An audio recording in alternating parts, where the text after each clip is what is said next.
Explicación espiritual 23. 1. Dios os ha hablado a través de los tiempos, por medio de las alegorías, las parábolas y del sentido figurado. 2. Esta vida material es en sí, una gran parábola, una enseñanza, un libro que os revela la vida del más allá. Es un reflejo de lo que es la vida espiritual en los planos superiores, en los mundos que están muy encima de este. 3. Cada prueba que llegue a vosotros, tomadla como una ocasión de perfeccionamiento y adelanto, que os hace desarrollar vuestra voluntad y vuestra fortaleza, y por tanto, no debe ser desperdiciada esa prueba por más dolorosa que sea. 4. De ninguna manera una prueba es una amargura inútil. Toda prueba que venga a vuestra vida, por pequeña que sea, reporta siempre un beneficio a vuestro espíritu, siempre y cuando la sepáis aceptar. 5. Que sirvan estas comunicaciones del mundo espiritual de luz, para ampliar vuestro criterio y vuestros conocimientos, para que en el seno de vuestras congregaciones, siempre habléis con la verdad y así, después, cuando tengáis que enfrentaros al mundo, no os amedrentéis. 6. Vendrá una lucha de palabras, de pensamientos, de ideas, de análisis y de conceptos acerca de la ley y de la obra del Padre, lucha que se dará entre vosotros. Esta lucha ya ha comenzado para muchos que se han levantado, enfrentándose a las pruebas y a las ideas, en una labor de paz, de luz y de buena voluntad. 7.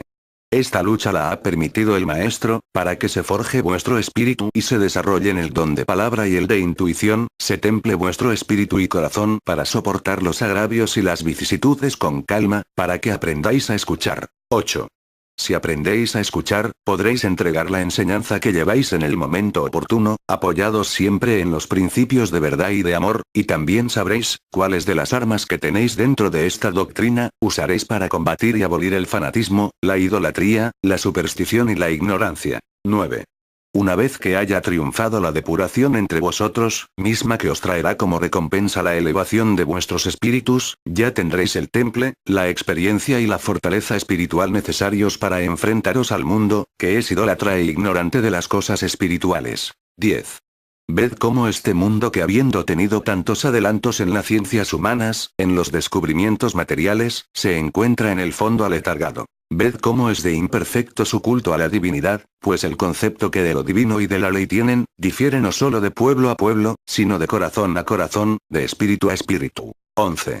Y si vosotros, para alcanzar en vuestro seno la unificación de vuestro conocimiento, culto y preparación espirituales, tenéis que luchar tanto, ¿qué será cuando Israel tenga que enfrentarse al mundo, a las grandes religiones cuyas raíces han profundizado tanto en los espíritus, a las grandes doctrinas materialistas que avanzan devorándolo todo a su paso, ante las grandes ideas y conceptos de los teólogos y de los filósofos respecto a lo que es la vida eterna y de lo que es la divinidad?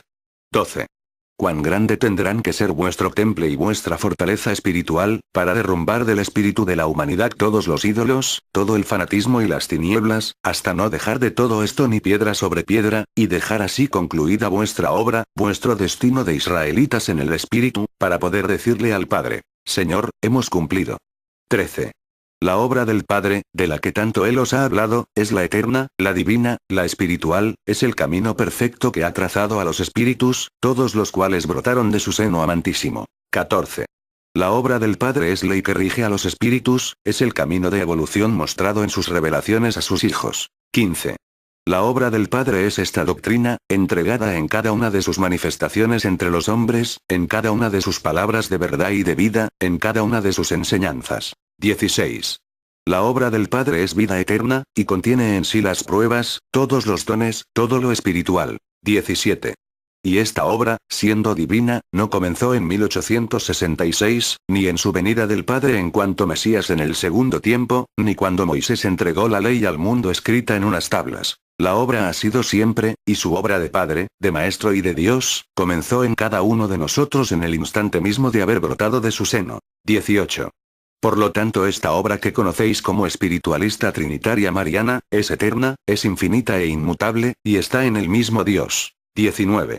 Cuando escuchéis al Padre hablar de su obra, no penséis en estos recintos, en la pequeña congregación que formáis, ni en el conjunto de manifestaciones y ceremonias que se verifican entre vosotros. 20. Pensad que cuando el Padre os habla de su obra, os habla del camino, de la ley, de su amor, de su misión paternal divina y sublime para con cada uno de nosotros, para con todos los espíritus que forman su familia espiritual. 21. Cuando seáis vosotros los que habléis de la obra, no penséis solamente en los 3 tiempos de esta humanidad, pensad en todos los tiempos y de lo que vuestro amoroso Padre ha hecho en vosotros en medio de la eternidad. 22. El concepto que tenéis de lo que es el templo, es muy reducido. 23. El mundo espiritual de luz, en vez de usar la palabra templo para denominar estas casas de oración, prefiere usar el término recinto, pues no son otra cosa más que eso. 24. El verdadero templo no son estas 4 paredes en que os reunís, que os defienden de la intemperie, ocultándoos de las miradas profanas. Si estas 4 paredes fueran el verdadero templo de Dios, entonces quienes la edificaron serían los más grandes ante la mirada divina y, ¿quiénes fueron estos? Unos artesanos, quienes al edificar este humilde recinto con sus manos, no tenían la consciencia ni el conocimiento, el para qué estaban destinadas estas 4 paredes y esta techumbre. 25. El templo de Dios está en vuestro espíritu, que es donde Él busca la verdadera adoración, la verdadera lámpara que es vuestra fe, la verdadera ofrenda que son vuestros méritos espirituales, el verdadero altar que es el amor de vuestro espíritu hacia Dios, el santuario que es su morada, en donde pueden existir el recogimiento y el silencio interior. 26. Cuando os halláis ante la manifestación de la palabra divina a través del entendimiento humano, vuestro espíritu se eleva, el espíritu del Padre desciende, y el encuentro de ambos se verifica más allá del materialismo del mundo, de todas las cosas de esta tierra, y solo quedan vuestros cuerpos en recogimiento, en éxtasis, dentro de estas casas materiales, esperando el mensaje que el espíritu recibe en ese más allá. 27. ¿Por qué no aprendéis a preparar el santuario doquiera os encontréis, ya sea en la intimidad de vuestra alcoba, en vuestras calles, ya sea en el desierto, los mares o la campiña? 28. Doquiera se encuentre vuestro espíritu, sea que esté afligido o sea que desee glorificar a su Padre, ¿por qué no penetráis de puntillas en ese santuario interior, para ahí presentarle vuestra lámpara encendida, y vuestro altar adornado con fragantes flores? 29. Mientras el pueblo sienta necesidad de congregarse para unificar su espíritu, seguirán existiendo estas casas de oración. Después de 1950, será necesario todavía que os sigáis congregando en las albas dominicales, o en los días que sea la voluntad del Padre. 30.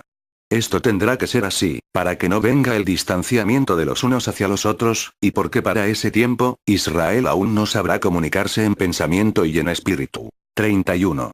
Mas después, pasaréis a hacer reuniones en vuestros hogares, dando lectura a las cátedras del Maestro, hablando de todo lo que Él os dijo, y de este modo os prepararéis para recibir las inspiraciones. 32. Deberéis organizaros para que os levantéis en misiones, a entregar el bálsamo, la palabra, la buena nueva de la comunicación del Padre en el tercer tiempo, y así combatir las tinieblas que envuelven a los hombres. Os levantaréis para hacer labor de espiritualidad, de amor y de paz. 33.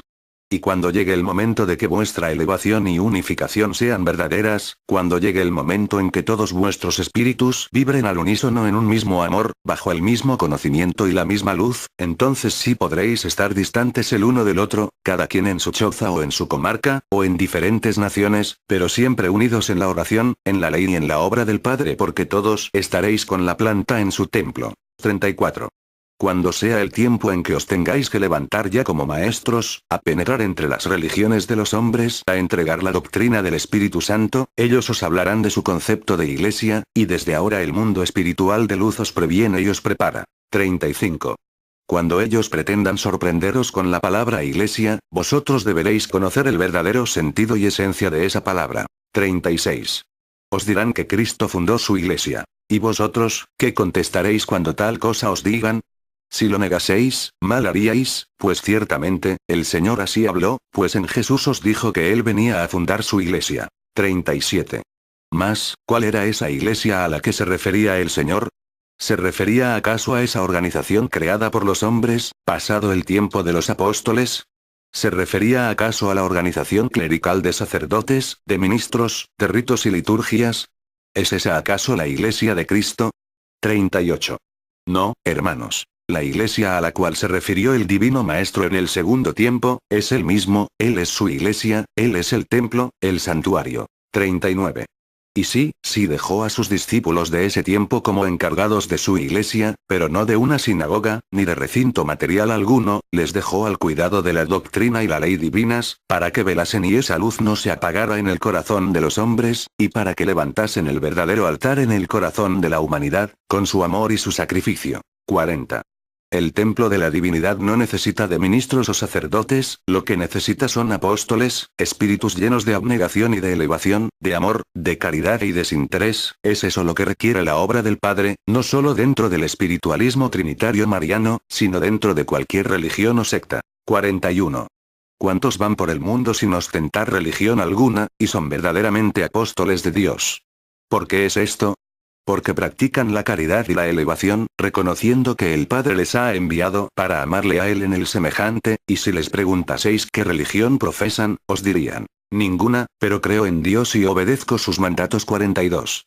Esos son más apóstoles que aquellos que ostentan títulos y cargos diciendo que son discípulos del Señor. El apostolado se da en la abnegación, en el sacrificio, en el amor y la renunciación. 43. ¿Cuántos de vosotros penetraréis de lleno en ese apostolado después de 1950? 44. ¿Cuántos hombres se desvelarán estudiando las escrituras de los tiempos pasados? Muchos dejarán sus quehaceres, sus ideales humanos y sus empresas para interiorizarse en las cosas del espíritu. 45. ¿Cuántas críticas habrá entonces para el espiritualismo? ¿Cuántas persecuciones, delaciones y calumnias se lanzarán sobre de él? Mas el espiritualismo llevado por los apóstoles del Señor, debidamente practicado por ellos, irá sembrando la verdad e irá despertando a los que duermen en su profundo letargo, no de días ni de años, sino de siglos. 46. Y algunos que me escucháis, que seréis para entonces parte de esos apóstoles, iréis posando sobre aquellos pobres espíritus dormidos y muertos que se encuentran en las diversas religiones, la luz y el conocimiento necesarios para resucitarlos, levantándoles a la vida del espíritu, a la libertad que ofrece la obra espiritualista trinitaria mariana. 47. ¿Qué tiempos de lucha y de revolución le esperan a Israel y a la humanidad? Todo entonces será hablar del espíritu, de Dios y de la ley. Los hombres discutirán, se desgarrarán y profanarán, mas vosotros no participaréis de ello, pueblo, pues ya mucho discutisteis, desgarrasteis y profanasteis, y ese tiempo ya habrá pasado para vosotros. 48. Ya nunca volveréis a pronunciar el nombre de Dios y la ley sin respeto, y siempre que lo hagáis será con veneración y en su debido tiempo. Entonces seréis los verdaderos apóstoles, los labriegos de la obra divina, los sembradores del espiritualismo y de la espiritualidad, de la paz, y se conmoverán las naciones, los pueblos y las instituciones. 49.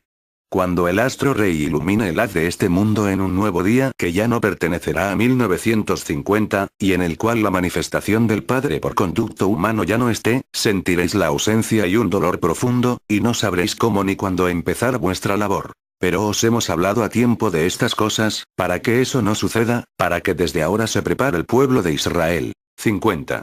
Si vuestros ojos derraman lágrimas, que sea en silencio, pero no os entreguéis a la desesperación por ningún motivo, porque eso acusaría vuestra falta de espiritualidad, vuestra carencia de elevación y conocimiento, ese conocimiento fundamental de que Él ha de seguir siempre entre vosotros, aún más profundamente que ahora. 51.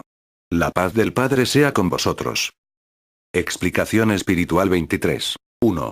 Dios os ha hablado a través de los tiempos, por medio de las alegorías, las parábolas y del sentido figurado. 2. Esta vida material es en sí, una gran parábola, una enseñanza, un libro que os revela la vida del más allá. Es un reflejo de lo que es la vida espiritual en los planos superiores, en los mundos que están muy encima de este. 3. Cada prueba que llegue a vosotros, tomadla como una ocasión de perfeccionamiento y adelanto, que os hace desarrollar vuestra voluntad y vuestra fortaleza, y por tanto, no debe ser desperdiciada esa prueba por más dolorosa que sea. 4. De ninguna manera una prueba es una amargura inútil. Toda prueba que venga a vuestra vida, por pequeña que sea, reporta siempre un beneficio a vuestro espíritu, siempre y cuando la sepáis aceptar. 5. Que sirvan estas comunicaciones del mundo espiritual enfrentándose a las pruebas y a las ideas, en una labor de paz, de luz y de buena voluntad. 7. Esta lucha la ha permitido el Maestro, para que se forje vuestro espíritu y se desarrollen el don de palabra y el de intuición, se temple vuestro espíritu y corazón para soportar los agravios y las vicisitudes con calma, para que aprendáis a escuchar. 8. Si aprendéis a escuchar, podréis entregar la enseñanza que lleváis en el momento oportuno, a pal de luz, para ampliar vuestro criterio y vuestros conocimientos, para que en el seno de vuestras congregaciones, siempre habléis con la verdad y así, después, cuando tengáis que enfrentaros al mundo, no os amedrentéis. 6. Vendrá una lucha de palabras, de pensamientos, de ideas, de análisis y de conceptos acerca de la ley y de la obra del Padre, lucha que se dará entre vosotros. Esta lucha ya ha comenzado para muchos que se han levantado, hollados siempre en los principios de verdad y de amor, y también sabréis, cuáles de las armas que tenéis dentro de esta doctrina, usaréis para combatir y abolir el fanatismo, la idolatría, la superstición y la ignorancia. 9. Una vez que haya triunfado la depuración entre vosotros, misma que os traerá como recompensa la elevación de vuestros espíritus, ya tendréis el temple, la experiencia y la fortaleza espiritual